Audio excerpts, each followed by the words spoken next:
지난주에 이어서 내 제자라는 이유로라는 제목으로 더 말씀을 나누기를 원합니다. 내 제자라는 이유로, 예수 믿기 때문에, 예수님의 제자이기 때문에 교회에 오면 김 집사 눈치도 봐야 되고 이 집사 눈치도 봐야 되고, 여러분 우리가 싸움을 못해서 그런 건 아니잖아요. 싸움은 이길 수 있지만 내 제자라는 이유로, 예수님의 제자이기 때문에 때로는 부글부글거리고 억울해도 참는 거잖아요. 그래서 예수 믿는 사람은 마음속에 부글부글거림이 있어요. 옆집에 누가 사는지 이게 뭐가 중요해요. 옆집에 사는 사람이 뭐 먹고 사는지, 어떤 어려움이 있는지 뭐 그렇게 관심이 있겠어요. 예수님의 제자이기 때문에 내가 예수님의 사랑을 경험했고 어려운 삶 속에서도 그분도 예수님의 사랑을 경험할 수 있으면 좋겠다, 이런 마음이에요. 날씨가 추워져서 길거리에 서 있는 홈리스들 보면서 아유 어떻게 추운데 또 겨울 지내나, 그 정도로 지나가는 것이 아니라 그분들의 삶이 보이는 거잖아요. 이 추운 겨울 술로 마약으로 몸을 뒹굴리고 또 삶을 그냥 내팽개치고, 그러다가 어떤 분들은 길거리에서 얼어 죽기도 하고, 작년에도 그랬고 올해도 그랬고 내년에도 그런 분들은 그렇게 살아갈 건데 그렇게 우리는 지나가지 않잖아요. 어떻게 하면 도울 수 있을까? 어떻게 하면 저분들의 삶이 바뀌어질 수 있을까? 근심도 있고 염려도 있고 걱정도 있어요. 세상 돌아가는 거 보면 어떻습니까? 눈이 안 감겨지잖아요. 마음이 편하지 않고 어떻게 저런 일들이 일어날 수 있을까? 아프리카에, 아시아에, 남미에 걱정투성이고 근심투성이에요. 예수 믿는 사람은 그런 걱정과 근심과 아픔들을 다 가지고 살아가는 사람들이에요. 예수 믿는 것 때문에 근심하고 어려움을 겪고 때로는 고난을 겪기도 하고, 거룩한 근심, 거룩한 두려움, 거룩한 고난. 여러분 이것을 뭐라고 얘기해요? 이것이 십자가예요. 십자가에는 근심이 있고 두려움이 있고 걱정이 있어요. 단지 힘이 없어서 참는 게 아니기 때문에 그 사람들의 영혼, 그 사람들의 아픔. 그래서 오늘은 십자가의 메시지를 조금 나눠보려고 합니다. 38절 함께 읽겠습니다. 38절 시작. 또 누구든지 자기 십자가를 지지 않고 나를 따르는 사람도 내게 합당하지 않다. 여러분 이게 얼마나 놀라운 말인지 우리가 모릅니다. 예수님은 다 받아주시는 분이세요. 죄인도 받고 아픈 사람도 받고 억울한 사람도 받아들이고 다 받아들이고 영접하시는 분이신데, 내게 합당하지 않다, 내가 받아들이지 않겠다, 영접하지 않겠다라고 말씀하세요. 어떤 사람들? 자기 십자가를 지지 않고 따르는 사람들. 그냥 조금 관심이 있어서 따라오는 사람들이 있어요. 그냥 조금 따라오다가 많은 사람들도 있어요. 근데 자기 십자가를 져야 된대요. 저는 설교의 시작 부분에 여러분들에게 이렇게 질문을 먼저 던지고 싶습니다. 여러분들이 여러분 인생에 져야 될 여러분 인생의 십자가는 무엇입니까? 한 달 전에 캘리포니아에 있는 큰 교회 목사님이 자살하셨습니다. 그 목사님의 나이는 30살이었어요. 30세. 꽃다운 청년의 나이에 얼마나 꿈을 가지고 목회를 시작했을 텐데 스스로 목숨을 끊게 됐어요.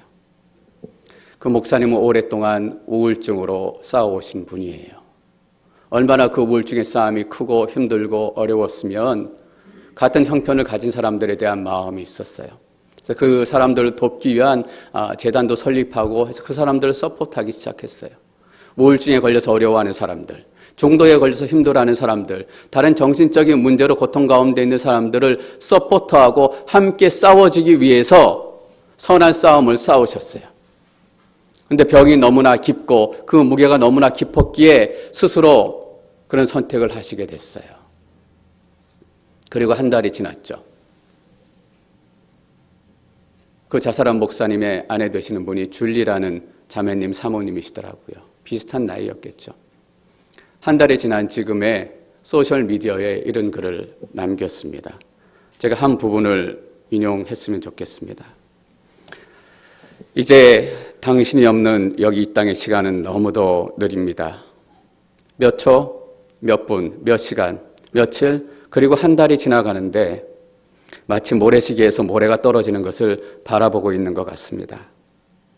생각은 생각에 꼬리를 물고 고통은 더 깊어져 가고 시간이라는 것이 가장 고통스럽습니다. 매 순간 나는 이 땅 여기에서 당신과 점점 더 멀어져 갑니다. 그러나 하늘에서 당신과 함께 할 그 순간이 더 가까워지고 있음을 깨닫습니다. 어떻게 살아야 하지? 이런 생각을 하면서 아이들을 넋놓고 바라보는 내 자신을 발견합니다. 당신의 죽음에 고통스럽고 혼란스럽기도 하고 아직도 아픔이 끊어지지 않습니다. 그러나 또한 하나님이 이 모든 눈물과 모든 잘못을 씻어주실 것을 믿기에 소망으로 가득 찹니다. 그리고 결론 파트에 이렇게 끝을 맺습니다. 나는 쓰러지지 않을 거예요. 이 경주를 내 힘을 다해 달려갈 겁니다. 내 눈에는 눈물이 있겠지만 그러나 내 마음에는 소망을 가지고 내가 만나는 한 사람 한 사람에게 예수의 사랑과 기쁨에 관해 계속 증거할 거예요. 당신과 함께 손잡고 이 사역을 했던 그 순간이 영원히 그리울 겁니다. 그러나 나는 이 땅 여기에서 우리의 사명을 마칠 것이고 당신은 거기에서 우리가 다시 만날 그 시간을 준비해 주세요. 당신의 빅 허그가 필요합니다. 사랑합니다.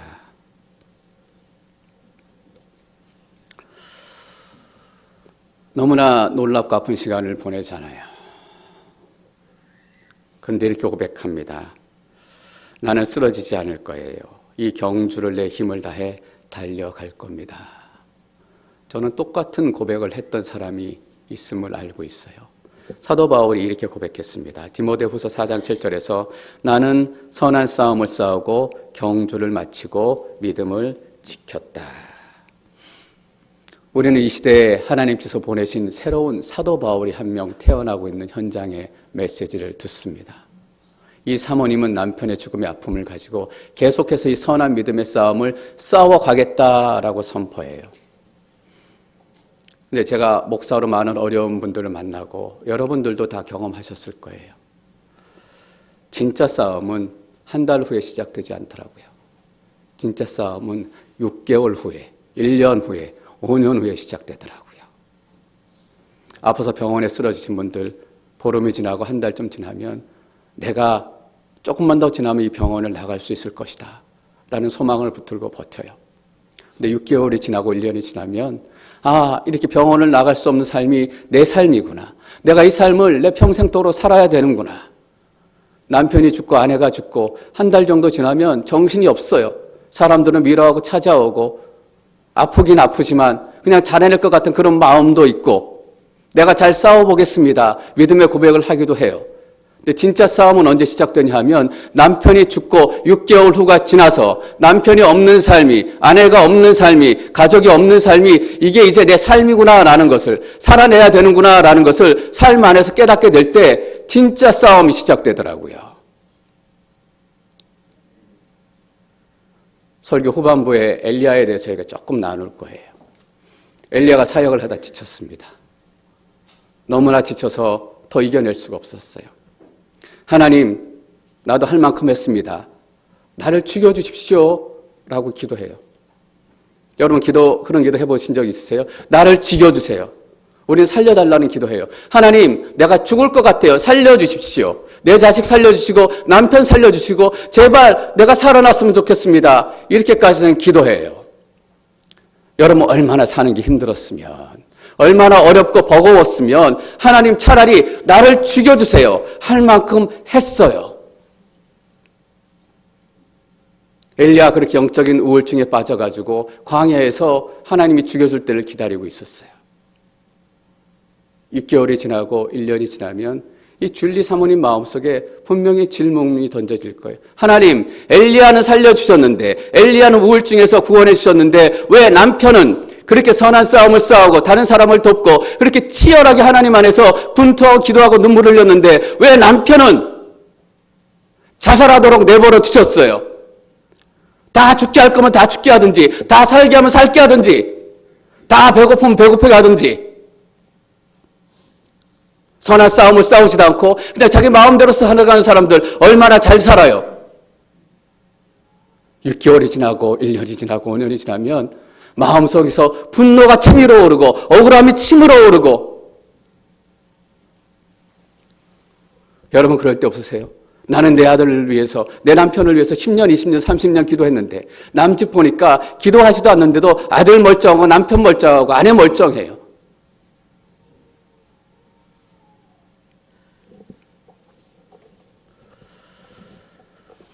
여러분 이것이 이 사모님이 그 인생에 져야 될 십자가예요.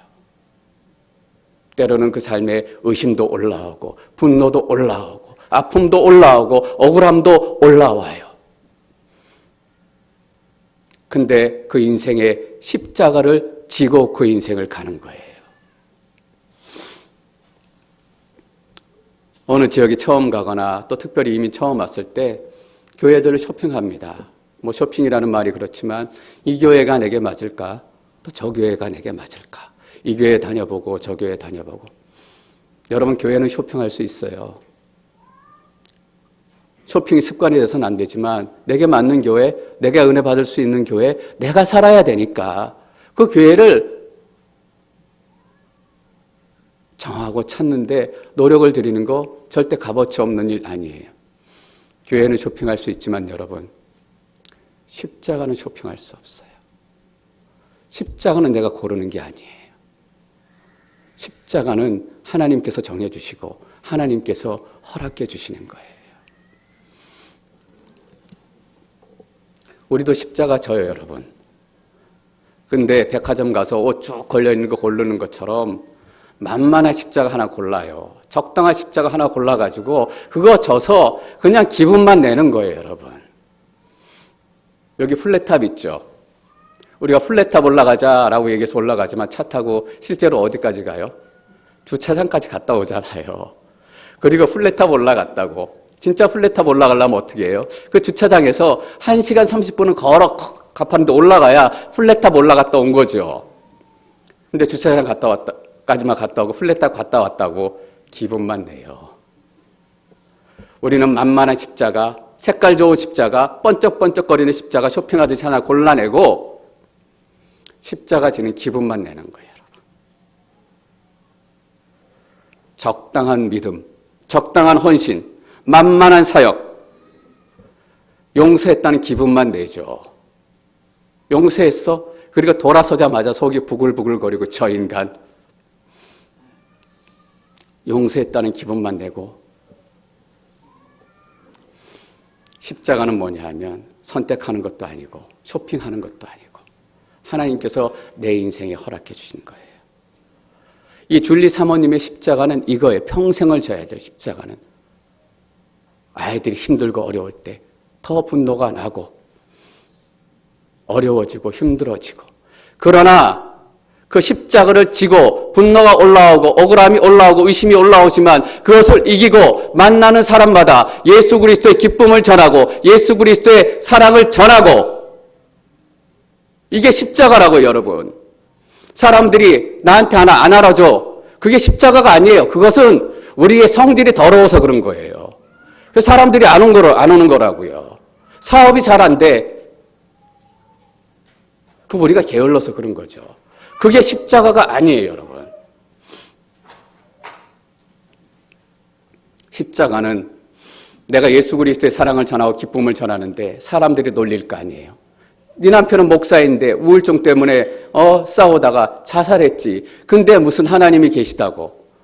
무슨 예수 그리스도의 기쁨과 능력이 있어. 사람이 그렇게 비난하고 조롱하고 법정 앞에 세울 때 그것을 이기고 예수 그리스도의 사랑을 증거하고 전하는 거예요. 그럴 때 자기 남편과 똑같은 죽음 가운데 있는 사람들, 어려움 가운데 있는 사람들, 자기처럼 사랑하는 사람 보내고 낙심 가운데 있는 그 사람들이 예수 그리스도의 사랑을 만나서 회복되어지는 거예요.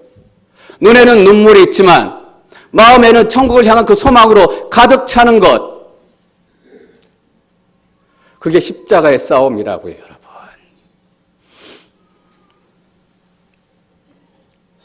십자가는 져보지 않은 사람은 몰라요. 십자가를 져본 사람은 알아요. 이길 수 없을 것 같고 질 수 없을 것 같고 한 발도 나아갈 수 없을 것 같지만 그 십자가를 내가 지고 하나님 내가 이 선한 싸움 싸워내겠습니다. 1개월 지났을 때뿐만 아니라 6개월 지나고 1년 지나고 진짜 더 어려울 때도 그 선한 싸움을 싸우기 시작하면 사람들이 회복하고 우리 자녀가 회복되어지고 만나는 영역들의 하나님의 은혜가 전해지고 그래서 뭐냐 하면 십자가를 지는 사람들은 십자가에서 인생의 기쁨을 누려요. 여러분, 제가 목사가 됐잖아요. 뭐 부자 목사도 있고 가난한 목사도 있지만 목사가 될 때는 내가 목사 잘해가지고 부자 되겠다 이런 마음 가지고 하진 않아요. 뭐냐 하면 목사로서 힘들고 어려운 부분이 있지만 하나님께서 주시는 기쁨이 있어요. 내가 목사로 섬기고 목사라는 이 십자가를 지고 또 목사라는 일을 할 때 만나는 어려움의 십자가를 지고 나아갈 때 그 일들을 통해서 변화되어지고 바뀌어지고 십자가 안에서 기쁨을 얻어요. 여러분 우리는 돈 많아서 기쁨 얻는 사람들 아니에요. 예수님의 제자, 내 제자라는 이유로 기쁨을 얻는 거예요. 여러분, 그래서 십자가를 지는 사람은 때로는 아파도 때로는 고통스러워도 배실배실 웃어요. 너무 기뻐서.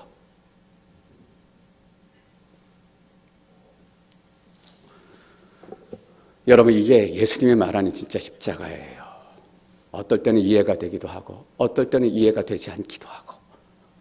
젠장 우리가 하나님 얼마나 이해하겠어요. 여러분, 어떤 사람을 이해하려면 그 사람의 사랑을 이해하지 않으면 그 사람을 이해할 수 없어요. 왜 자식들이 부모를 이해 못해요? 엄마 아빠는 나를 이해 못해줘. 엄마 아빠가 자기를 얼마나 사랑하는지 모르기 때문에 그 얘기하는 거잖아요. 하나님이 우리를 얼마나 사랑하는지, 우리가 어떻게 그 하나님의 사랑의 깊이에 도달할 수 있겠으며 나아갈 수 있겠으며 이해할 수 있겠으며, 하나님의 사랑을 이해하지 못한다면 우리는 영원히 하나님의 계획, 하나님의 일들을 이해할 수 없어요. 맞아요. 때로는 이해할 수 없고 때로는 받아들일 수 없고 때로는 억울한 것 같지만 지고 출발하는 거예요.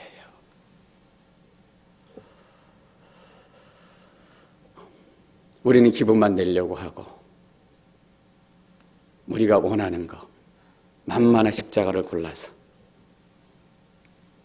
조금 성겨보고 기분 안 좋으면, 나한테 안 맞는 것 같으면, 조금 만나보고 나한테 잘해주지 않는 것 같으면, 여러분 우리가 왜 우리가 골라 십자가 지는 줄 아세요? 아직도 우리는 십자가 구원 얘기하지만 이게 정말 죽고 사는 문제다, 이것에 대한 깊은 인식이 없기 때문이에요. 다음 절에서 예수님께서 그렇게 말씀하세요. 39절 말씀 읽습니다. 39절 시작. 자기 목숨을 얻으려는 사람은 그 목숨을 잃을 것이요 나를 위해 자기 목숨을 잃는 사람은 그 목숨을 얻을 것이다. 39절 뭐라고 시작합니까? 자기 목숨을 얻으려는 사람은. 내가 하는 얘기는 목숨을 얻고 생명을 잃고 죽고 사는 문제다라고 분명히 말씀하시잖아요. 교양의 문제도 아니고 종교적인 문제도 아니고 사람과의 단순한 관계의 문제도 아니고, 내가 말하는 것은 자기 목숨을 얻으려는 사람은 살고 싶냐?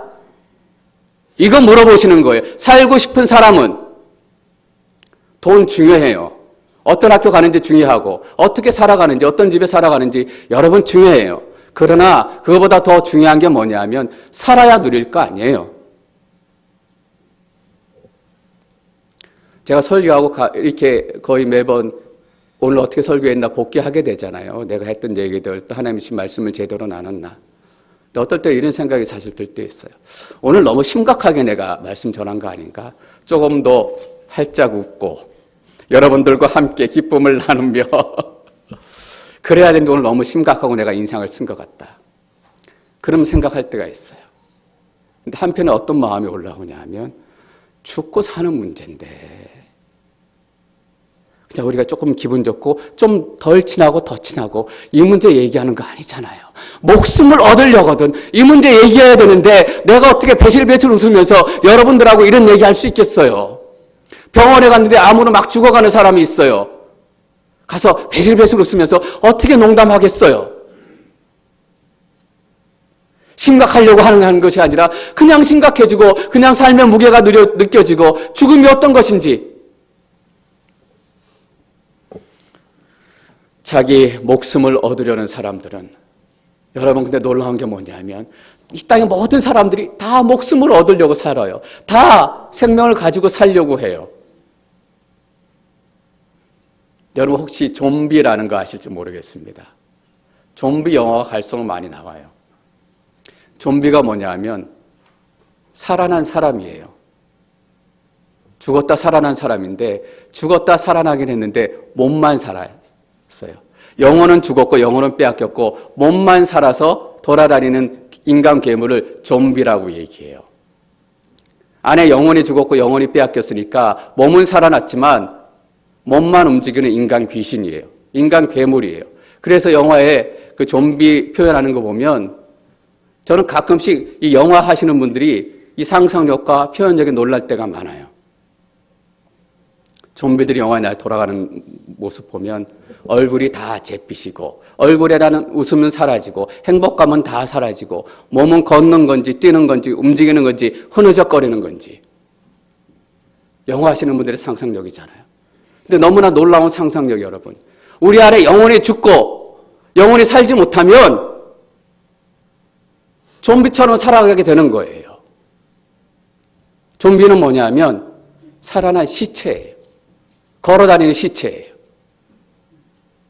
영화 하시는 분들의 상상력 놀리지만 제가 더 놀라게 되는 게 뭔지 아세요? 그 좀비들을 내가 매일 살면서 실제로 만난다라는 거예요.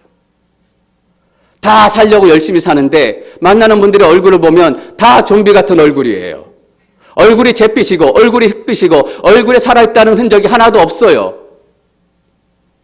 여러분 아침에 우리 유스 학생들 예배 나오는 거 보세요. 얼굴이 눈을 뜨고 있는 건지 눈을 감고 있는 건지 걸어서 들어오긴 오는데 걷는 건지 흐느적거리면서 오는 건지 모르겠다고요. 이게 아침에 일찍 일하는 유스 학생들의 문제뿐만 아니라 우리의 문제예요, 여러분. 다 목숨을 얻으려고 사는데 다 죽어가고 있어요. 다 얼굴이 잿빛이에요.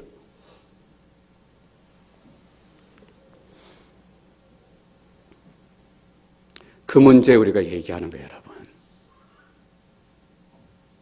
십자가를 지는 순간 죽을 것 같아요. 무거워서 감당할 수 없을 것 같아요. 근데 하나님께서는 십자가를 지는 사람들만 경험할 수 있는 그 누구도 이해할 수 없는 이 복음의 신비와 천국의 비밀들을 알려주신다고요.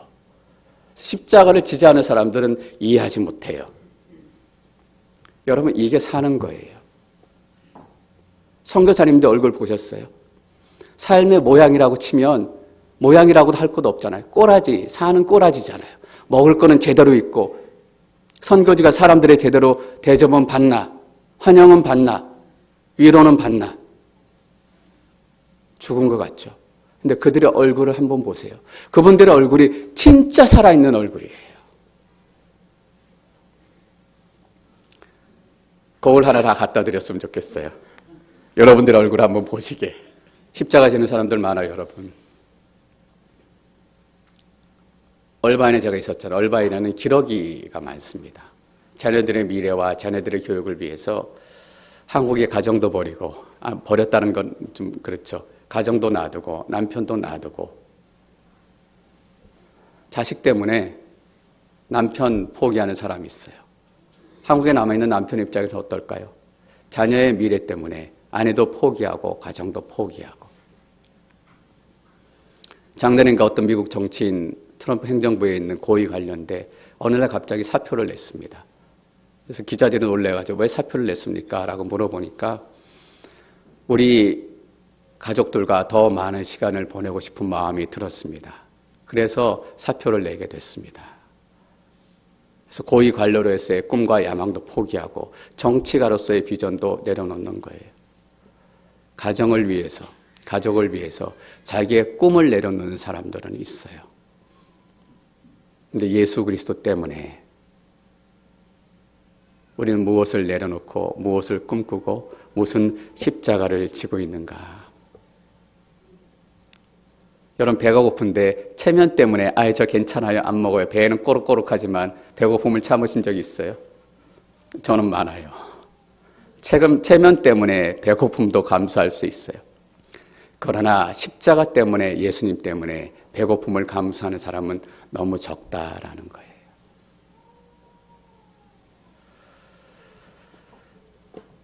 (40절) 말씀 함께 읽습니다. 40절 시작. 너희를 영접하는 사람은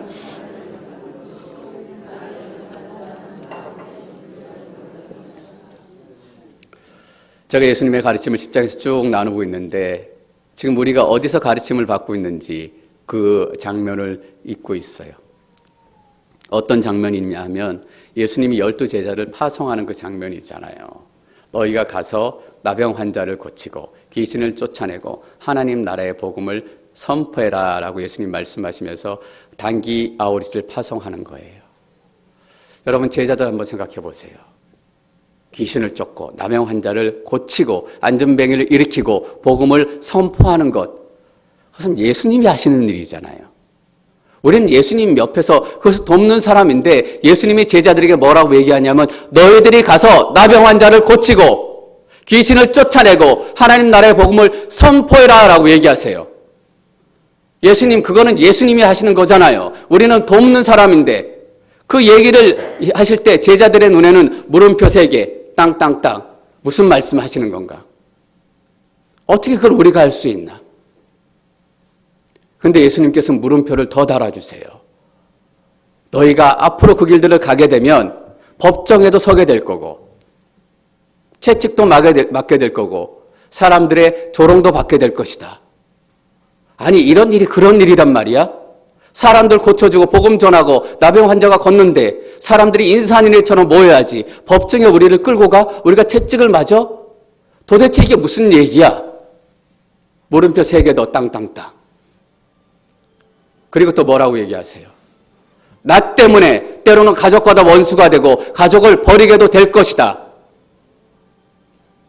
여러분 이게 무슨 얘기예요? 물음표 3개 더. 제자들이 정신이 하나도 없었을 거예요. 작년에 저희가 몇 년 만에 아우리치 필리핀으로 갔었습니다. 유스 학생들 데리고 성인도 같이 가셔서 큰 은혜를 누렸는데 필리핀 먼 지역으로 하다 보니까 유스 학생들 부모님들께서 걱정 많이 하셨어요. 예방주사는 뭐 맞고 가야 돼요? 모기 물리는 거 어때요? 먹는 물은 어때요? 음식은 어때요? 안전하기는 해요? 이게 당연한 걱정이라고 저는 생각합니다. 안전을 지켜야 되고 우리가 할 수 있는 한 안전 가운데 있어야 되기 때문에 당연한 저희가 돌봄이라고 생각하는데 한 부모님이 잘 잊혀지지 않아요.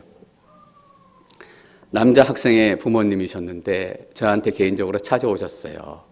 얼마나 위험해요? 물은 어때요? 주사는 맞아야 돼요? 이렇게 물어보시고 우리 애가 나가서 자본 적이 없고 너무나 약해가지고 잘 할 수 있을지도 모르겠어요. 잘 좀 챙겨주시고 목사님 특별히 좀 돌봐주세요. 예, 걱정하지 마십시오. 거기 선교사님도 계시고 또 저희가 잘 준비해서 갑니다. 뭐 이런저런 얘기나 어느 순간에는 또 남자는 강하게 키워야죠. 목사님 고생 많이 시켜주세요. 또 이렇게 얘기하시더라고요. 부모님도 무슨 얘기하는지 본인 모르는 거예요. 막 정신이 왔다 갔다 하시는 거예요. 왜 이 얘기하냐 하면 제자들이 그랬으니까. 뭐라고 하라고 하셔서 기대감은 있는데 도무지 알 수 없는 거예요. 계속 두려워하지 마라, 두려워하지 말라고 말씀하세요. 그 얘기를 들을 때마다 더 두려워지는 것 같아요. 그때 예수님께서 이어가시는 말씀이 이거예요. 그 사이를 여러분들이 잘 기억하는 게 중요해요. 40절 말씀을 다시 한번 읽을까요? 읽습니다. 시작. 너희를 영접하는 사람은 나를 영접하는 것이고 나를 영접하는 사람은 나 보내신 분을 영접하는 것이다. 제자들에게 가장 큰 힘을 주시는 거예요.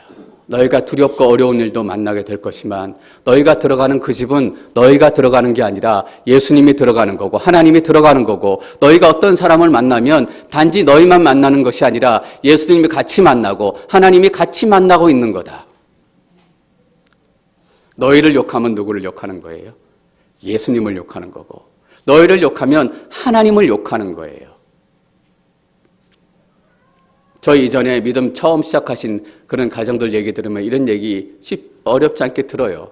처음에 어머님이 예수님 만나서 교회 나가기 시작하시고 새벽기도 나가고 시작하시고 교회 갈 때마다 어떤 일이 일어나요? 아버지가 버럭 화를 내면서 무슨 예수는 예수야. 그리고 밥상을 뒤엎죠. 누구 밥상 뒤엎는 거예요? 하나님 밥상 뒤엎는 거예요. 하나님께서는 너희는 그런 존재다. 아무도 너희한테 함부로 할 수 없고 너희에게 행했던 그것이 하나님한테 행하는 것이기 때문에 너희가 어떤 존재인지 너희가 기억하고 생각해라 라는 거예요. 제자들에게 이렇게 얘기하시는 거예요. 너희 스스로 자부심 가져도 좋다. 너희 스스로 자랑스럽게 생각해도 좋다. 우리는 예수 믿고 예수의 말씀 따라가면서 너무나 자주 움츠러들고 너무나 자주 도망가고 너무나 자주 숨어요. 근데 예수님께서 뭐라고 말씀하시냐 하면 너희 스스로 자랑스럽게 생각하라. 당당하게 생각해라. 여러분 앵커리지 온누리교회 장로인 거 집사인 거 팀장인 거 앵커리지 온누리교회 성도인 것을 자랑스럽게 생각하십시오. 도망갈 일 아니에요. 예수님께서 뭐라고 말씀하시냐 하면 그래서 너희는 두려워할 필요가 없다. 너희는 그런 영광스러운 존재다. 여러분 박재영 목사 그런 사람입니다. 41절 말씀 계속 읽습니다. 41절 함께 읽습니다. 시작. 누구든지 예언자를 예언자로 여겨 예언자의 상을 받을 것이고 누구든지 의인을 의인으로 여겨 영접하는 사람은 의인의 상을 받을 것이다. 예언자를 예언자로 여겨주는 사람 당연한 거죠. 예언자를 예언자로 여겨주는 거. 예언자의 상을 받을 것이다. 예언자의 상은 예언자가 주는 상이다라는 의미를 가지고 있어요. 엘리야가 살던 지역에 몇 년 동안 비가 오지 않아서 큰 기근이 임했습니다. 엘리야도 먹을 게 떨어졌어요. 근데 하나님께서 엘리야에게 뭐라고 말씀하시냐 하면 저 시돈 땅 사르밧에 가면 한 과부와 아들이 있을 거다. 그 과부에게 가서 먹을 걸 좀 달라고 얘기해라. 가서 그 과부를 찾아갑니다. 근데 과부는 어떤 상황이에요? 밀가루 한 줌, 기름 한 종지만 남아있어가지고 이거 먹고 아들하고 죽어버려야 되겠다라고 죽음의 결단을 하고 있는 사람이에요. 근데 엘리야가 가서 그 밀가루, 그 기름 내게 주십시오. 내가 좀 먹고 싶습니다. 라고 얘기해요. 우리 집에 찾아오면 경찰에 신고할 거예요. 나도 먹고 죽을 것도 없는데. 근데 엘리야가 뭐라고 얘기하냐면 나를 먹여주면 하나님께서 당신 집에 밀가루가 떨어지지 않게 할 것이고 기름이 떨어지지 않게 할 것입니다. 여러분 그게 예언자가 주는 상이에요. 너희를 내 제자로 맞아주는 사람은 예언자가 주는 상을 받는데요. 그 사람이 필요하고 그 사람이 어렵고 그 사람이 권고해 줄 때 마치 밀가루를 채워주시고 기름을 채워주시는 그 하나님의 은혜처럼 그 사람 가운데 그 은혜가 임하게 될 것이다. 여러분 누구를 통해서? 박재영 목사 통해서 그런데요. 여러분 통해서 그런 일이 일어난대요. 여러분 만나는 사람이 여러분들한테 여러분의 예언자의 대접을 해주면 그분들의 인생이 필요할 때마다 하나님께서 공급해 주시고 필요할 때마다 하나님께서 살려주시고 그 예언자가 주는 상이에요. 여러분 만나는 사람들, 저를 만나서 설교를 함께 나누고 말씀을 함께 나누고 사역을 함께 나누는 분들이 그 엘리야의 상을 받는데요. 여러분 만나기를 아끼지 마십시오. 예언자의 상이란 것은 예언자가 주는 상이다라는 의미도 있지만 예언자가 받는 상이다라는 의미도 있어요. 여러분 엘리야가 하나님께 어떤 상 받았는지 혹시 기억하세요? 엘리야가 아까 말씀드린 것처럼 너무나 지쳐가지고 하나님 나도 할 만큼 했습니다. 로던 나무 밑에 벌떡 누워요. 이제 나를 죽여주십시오. 오늘 우리 십자가의 메시지를 바꾸면 이런 거예요. 하나님 더 이상 내 인생의 십자가 무거워서 못 지겠습니다. 이 십자가 지고는 한 발도 못 나가겠습니다. 내가 몇 년 기도한지 아세요? 내가 몇 번 찾아가서 미안하다고 얘기했는지 아세요? 하나님 나 더 이상 기도하지 못하겠어요. 더 이상 가서 미안하다고 얘기하지 못하겠어요? 그럴 바에 차라리 죽는 게 낫겠어요. 내가 콱 죽어버릴 거예요. 라고 얘기하고 있는데 천사가 와서 깨워 먹을 거 줘요. 예언자가 받는 상은 뭐냐 하면 죽고 싶어도 마음대로 못 죽는 상이에요. 그리고 천사가 엘리야에게 먹을 걸 줘요. 예언자가 받는 상은 뭐냐 하면 죽을 자리에 죽겠습니다 라고 하는 자리에 하나님께서 천사를 보내주시고 하나님께서 빵을 먹여주시는 거예요. 그래서 살려주시는 거예요. 여러분, 그 다음이 정말 예언자가 받는 상이에요. 엘리야는 더 이상 내 십자가 질 수 없습니다. 내 십자가 이제 내팽개치고 포기하고 싶습니다 라고 얘기할 때 하나님께 천사를 보내셔서 먹을 걸 주시고 어떻게 했냐면 엘리야가 벗어던졌던 십자가를 다시 지고 가게 하신 거예요. 그래서 하나님께서 이 땅에 맡기신 사역을 엘리야가 힘을 내서 다 끝까지 마친 거잖아요. 여러분, 이게 예언자가 받는 상이에요. 줄리 사모님이 1년이 지나고 5년이 지나고 분노가 올라오고 억울함이 올라오고 배고픔이 올라올 때 하나님, 나 포기하고 싶습니다. 다 던져버리고 싶습니다 라고 얘기할 때 하나님께서 천사를 보내주셔서 그 십자가를 다시 지고 갈 힘과 능력을 주셔서 우리 인생에 하나님께서 허락하신 그 사명과 그 미션을 다 완수하도록 하신 거예요. 여러분, 예언자가 받는 상이에요. 우리를 만나는 사람들은 우리가 하나님의 십자가를 경험하고 은혜를 경험하고 우리에게 맡긴 사명을 다 살아내는 것처럼 그 사람들도 그런 능력을 만나고 그런 십자가를 만나고 그런 인생을 살아가게 될 것이다. 여러분 통해서. 여러분의 기도와 여러분들의 눈물과 여러분의 십자가를 통해서. 여러분, 그게 예언자가 받는 상이에요. 42절 말씀 계속 읽습니다. 42절 시작. 누구든지 내 제자라는 이유로 이 작은 사람들 중 하나에게 냉수 한 것이라도 주는 사람은 반드시 그 상을 놓치지 않을 것이다. 누구든지 내 제자라는 이유로 물 한 그릇을 주는 사람은, 사람들은 친구라는 이유로 물 한 그릇 줘요. 내가 사랑하는 사람이라는 이유로 나의 가장 귀한 것을 나누어 줘요. 내게 이익을 주는 사람이라는 이유로 나의 모든 것을 포기한다고요. 야망이든 꿈이든 정치든 가정이든. 내 제자라는 이유 하나만으로. 지금도 마찬가지고 그 당시도 마찬가지고 중동에서는 다른 사람들 대접하는 게 목숨과도 같은 일이에요, 여러분. 지금도 중동 아랍권 문화에서는 사막이니 뭐 물이 있겠어요. 그럼에도 불구하고 가게들 앞에 물독을 놔두고 거기에 물을 담아둔대요. 지나가던 이방인들이, 나그네들이 그냥 쉽게 먹을 수 있도록 거기에 물수건으로 덮어놓은대요. 이왕이면 시원하게 먹으라고. 지나가는 사람들에게 물 한 그릇 주는 것 당연한 거예요. 그런데 내 제자라는 이유로 냉수 한 사발 주는 사람. 여러분, 이 시대는 이제 어떻게 변하냐 하면 예수님의 제자라는 이유로 당연한 물 한 그릇도 주지 않는 시대가 되는 거예요. 친해서 한 번 만났기 때문에 지난번에 식사 한 번 했잖아. 그 이후로는 물보다 더한 거를 줄 거예요.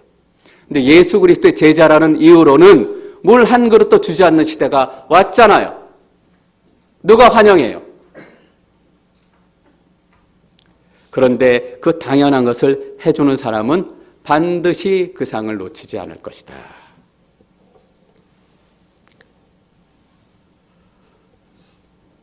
여러분은 누구냐 하면 상장 전달해주는 사람이에요. 하나님의 상장을 가지고 다니다가 나에게 물 한 그릇 주는 사람을 만날 때마다 상장을 꺼내서 나눠주는 거예요. 좀비와 같은 얼굴, 좀비와 같은 삶, 그렇게 살자고 살아가는데 계속 죽어가고 있는 그 사람, 여러분 때문에 그 사람들이 살아나게 될 거예요. 좀비와 같이 잿빛이었던 그 얼굴이 성령의 빛으로 바뀌게 되는 거예요. 여러분들을 통해서. 그래서 11장 1절 말씀 같이 읽겠습니다. 시작. 예수께서 12 제자들에게 가르치시기를 끝마친 후에 여러 마을에서도 가르치시고 말씀을 전하시기 위해 그곳을 떠나가셨습니다. 제가 정말 궁금한 게 뭐였냐 하면 예수님께서 12 제자를 보냈는데 그들이 가서 진짜 무슨 일을 했을까? 기도했을 때 나병이 나았을까? 귀신이 떠나갔을까? 사람들이 얼마나 예수 믿고 전도가 됐을까? 구름 때처럼 사람들이 몰려왔을까? 마태는 너무나 잘 알아요. 직접 본인이 파송받고 기도하고 능력을 경험했던 사람들이기 때문에. 나는 정말 그게 궁금한데 그 얘기를 안 하고 11장 1절은 뭐냐 하면 예수께서 12 제자를 가르치시기를 끝마치신 후에 여러분 우리가 뭐 이뤘나 그게 궁금해요. 우리가 귀신 쫓아냈냐? 우리가 다른 사람들에게 얼마나 섬기고 헌신하고 봉사했냐? 이게 중요해요. 근데 마태가 그 얘기 싹 빼버리고 예수님의 가르침으로 다시 돌아오는 이 마태의 의도가 너무나 명확하잖아요. 우리가 돌아가야 될 것은 우리의 사역과 성공과 평가가 아니에요. 우리 인생에 어떤 일이 일어났고 몇 명의 귀신이 떠나갔고 물론 중요하지만 우리가 돌아가야 될 자리는 그것이 아니라 예수 그리스도예요. 그 얘기 안 해요. 마가복음, 누가복음은 잠깐 언급하지만 마태는 그 얘기 싹 빼요. 근데 우리는 진짜 그게 궁금하죠.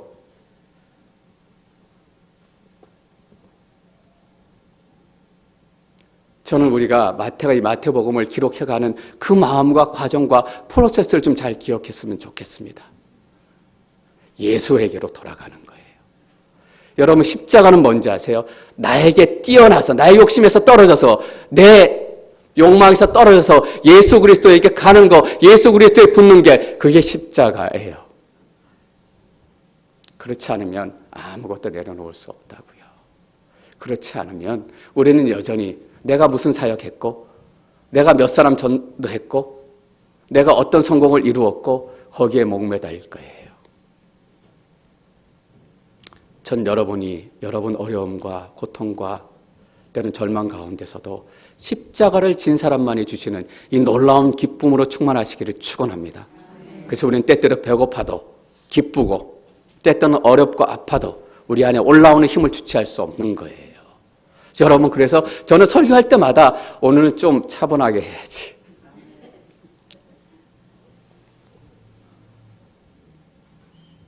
예수 그리스도가 우리의 주인 되시는 것이 얼마나 놀라운 일인지 모르겠습니다. 여러분이 그 예수님의 제자예요. 자랑스러워하시고 자랑하시고 번쩍번쩍 빛내시기를 축원합니다.